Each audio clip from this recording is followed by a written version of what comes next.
We worked through this paper largely together in class, but this is just kind of investigating more of exponential functions, this new relationship that we have, okay? And here's the deal. In an exponential function, the basic setup that we saw kind of when we introduced this is you have a number times a number raised to an exponent, okay? And we're going to kind of, through working through this paper, we're going to investigate sort of what happens there. So the first thing we're going to look at is this situation about a bacteria that is doubling in number every hour. So we started out by kind of identifying that if there's time, that's almost always going to be your X value, okay? So like your hours and then the number of bacteria. Your bacteria would depend on how many hours this thing went on. And so your bacteria is your Y value, your hours are your X value. We're always going to want to look at what's happening when this scenario starts. So at 0 hours, how many bacteria are there? Well, it says that we're writing a formula that can be used to write a number of bacteria present at the end of H hours if there are initially 200 bacteria, okay? So I'm starting before anything happens, any time has gone by, with 200 bacteria in this problem, okay? So now after 1 hour, it says it's doubling in number every hour. So to double in number means that I am multiplying by 2.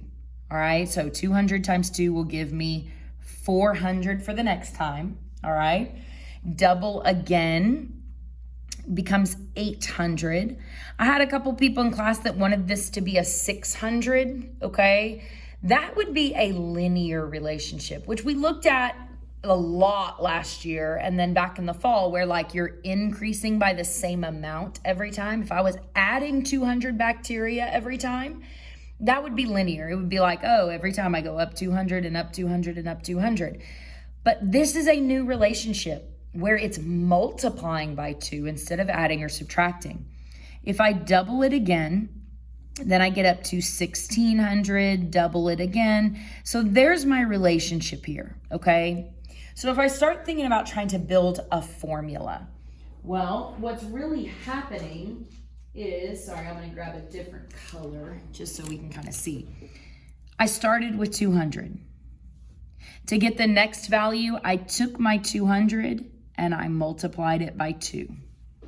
When I went to this 800, what I really did technically is I started with the 200 and I multiplied by 2 and then I multiplied by 2 again. So if I went out 2 hours, I multiplied twice, okay? When I go out to 3 hours, I'm gonna still start with that 200. And really what I did to get to 3 hours is I multiplied by 2, then I multiplied by 2, then I multiplied by 2. So at 3 hours, I have doubled it 3 times. So when I start getting out to like value 4, really, if I think about what's happening is I'm starting with 200, I'm multiplying it by 2, but instead of starting to write like, okay, a whole bunch of 2s as this value gets higher and higher, we would say it's 2 raised to the 4th power, okay? I hope we all recognize that like that really could be rewritten as 2 squared. This really could be rewritten as 2 to the 3rd. It's just a way to keep you from having to write so many 2s over and over and over again, right? If you're repeatedly multiplying by 2, the shortcut is to use an exponent. So where that's helpful is I can say, okay, so really no matter where I go down this table, I've started with the 200 and I'm multiplying by 2 however many hours I want to go. Okay, so if I wanted 20 hours, I would multiply 20 times to get down to the 20th hour, right? Where this formula is useful is then I can skip ahead to 6 hours. In class, most kids, they just continued our pattern down to 5 through 5 and 6, okay? They doubled it and then doubled again. That's not terrible if this is a low number. If they're asking you to predict for a fairly low value, fine, follow the pattern and just keep doubling. The alternative is to actually just use the formula and plug in a 6 for however many hours you want to go out to. Okay, so if I use the more common sense method, 32 times 2 would give me 6,400. And then if I double again, I would actually get 12,800.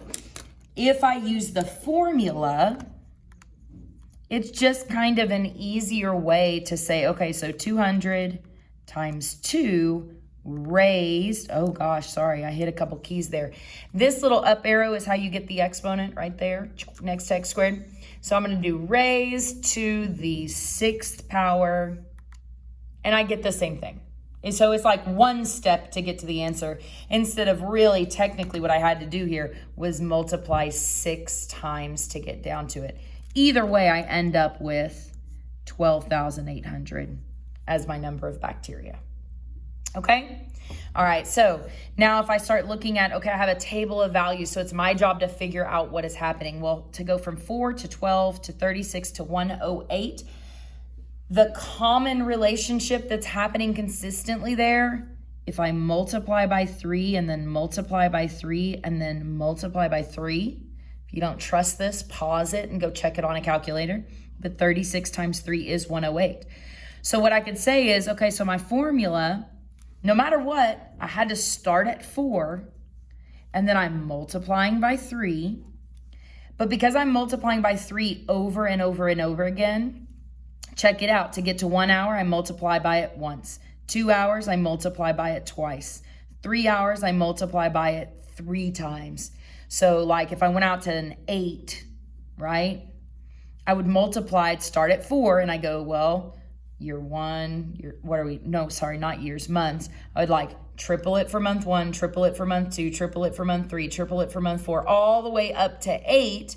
So really, I'm going to end up tripling it, multiplying by 3, 8 times. So the number of multiplications happening depends on how far out you want to go as your months, okay? So to find 1 year as opposed to 12 months for this rabbit population that is growing so fast, well, I would take my formula and I could just say, all right, let's go out 12 months, right? That's 1 year. And so on the calculator, it's a simple one-step process to find that 12-month value. I'm starting with 4, I'm multiplying by 3, and I need to multiply by 3 12 times. So that's where I'm getting that 3 times 3 times 3 times 3 times 3 times 12 times to get out 12 months. And so you get a really high number. It is 2,125,764 according to the calculator answer. Okay? Simple one-step process. Then we shift into a tournament. Okay, so now we're talking about a basketball team. So these situations, my number was growing. If I think about a 128 team tournament and half of the teams are getting eliminated, this was a similar situation was on the video the other day. Okay, so I have rounds and I have the number of teams. Well, the teams that I have in my tournament are going to depend on the number of rounds that I have. So I could use R and T for rounds and teams, or I could use X and Y because that's kind of the traditional, I just wrote the wrong thing. I'm sorry, that's a Y. Okay, or I could use X and Y because those are the variables we most commonly use. Okay, again, when you go to set up your table, you want to always think about what's happening before we get started. Okay, before any rounds have passed, what are we starting with? Well, we're starting with 128 teams. 1, 2, 3, 4. Okay. After one round, if half of the teams are being eliminated, well, I could divide by 2, right? To get half of that. So 128 divided by 2 is 64. 64 divided by 2 drops me down to 32. 32 cut in half takes me to 16. 16 cut in half takes me to 8, okay? So no matter what value you're trying to find, okay, if I'm going out to the 6th round, I have to start with 128. And then I'm doing, okay, so 128 divided by 2. And then 128 divided by 2 to get the first round, divided by 2 to get the second round. So in class, we talked about you could write 128 divided by 2 to the x, okay? But we don't usually like writing things as division. Instead, we like it to have this multiplication setup. So instead, in thinking of a way to do multiplication for this instead, I could say, well, dividing by 2 is the same as multiplying it by half, okay? And then multiplying it by 1/2 again. Or I guess you could think of it as multiplying it times 0.50. That's another way to get 1/2. So just again, to kind of confirm, this is just number knowledge. 128 divided by 2 is 64. 128 times, I'll put that in parentheses so it's easy to see, 1/2 is also 64. Okay, same process.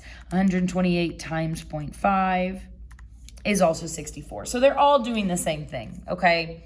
That's going to be the format we like a little bit better, is to say 128 times 1/2 or times 0.5. Decimals are good too. Raised to the x power. That's really the better format rather than using division, okay? And so then you can plug in a 6.